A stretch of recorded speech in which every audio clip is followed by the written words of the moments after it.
Who should pay for climate disasters like the fires that scorched Los Angeles earlier this month?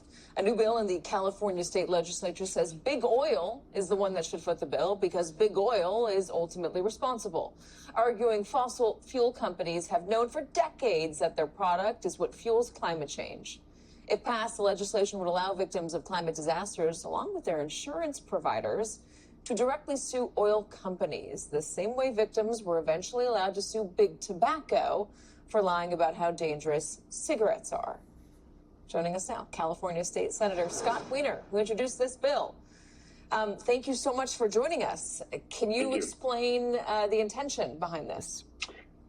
Sure. We have more and more climate-fueled disasters. The Los Angeles fires, which are the largest wildfires in California history in the middle of winter, are just the latest huge example. We've had other wildfires just in the last few months. We had superstorms over the winter in Northern California causing huge damage. And so these climate-fueled disasters fueled by fossil fuels are causing immense damage. And right now, the people who are paying for that damage are the victims who are losing their homes, their businesses, their family members' lives, taxpayers, and people who purchase insurance, because we all pay for those increased insurance premiums. Who's not paying? It's the oil corporations, the oil companies that actually are selling the product that fuels climate change. They've known for half a century that their product would fuel climate change and lead to these disasters. They hid and squashed that evidence, and they manipulated policy, and they obstructed the transition to clean energy. And they should have some skin in the game, and they should be paying and helping pay for these horrible climate disasters. What ultimately did big tobacco in was that they were lying about the health dangers that cigarettes cause, that they knew about it, that they lied about it, and that's why those lawsuits were successful. Do you have the evidence, the documentation to prove the same with big oil? Do you suspect that the cases are similar enough that they will be successful? We know, and there's existing litigation, by the way, by the state of California, state of Hawaii, other states and cities, that going back decades, some of these oil companies, they had in-house scientists, and they did the studies, and they knew that fossil fuels were fueling and would fuel climate change and lead to these disasters.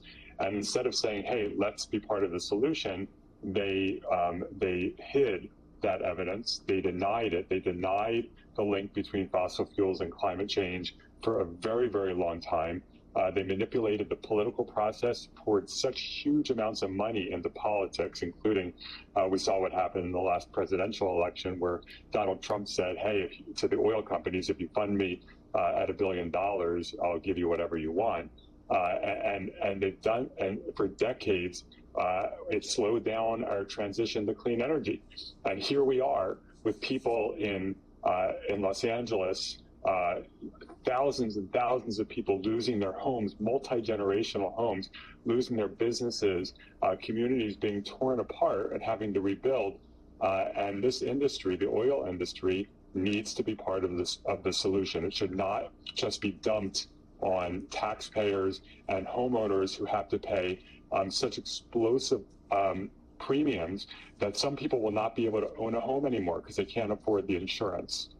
Yeah. All right. We will watch to see where this legislation goes in California. Please do join us again if it passes. By the way, the oil companies, or at least a statement from the Western States Petroleum Association says this: the announcement of today's proposal is the latest installment of an ongoing effort to scapegoat our industry and the thousands of hardworking women and men who keep California running for political gain while complex problems continue to go unsolved. State Senator Scott Wiener, thank you very much.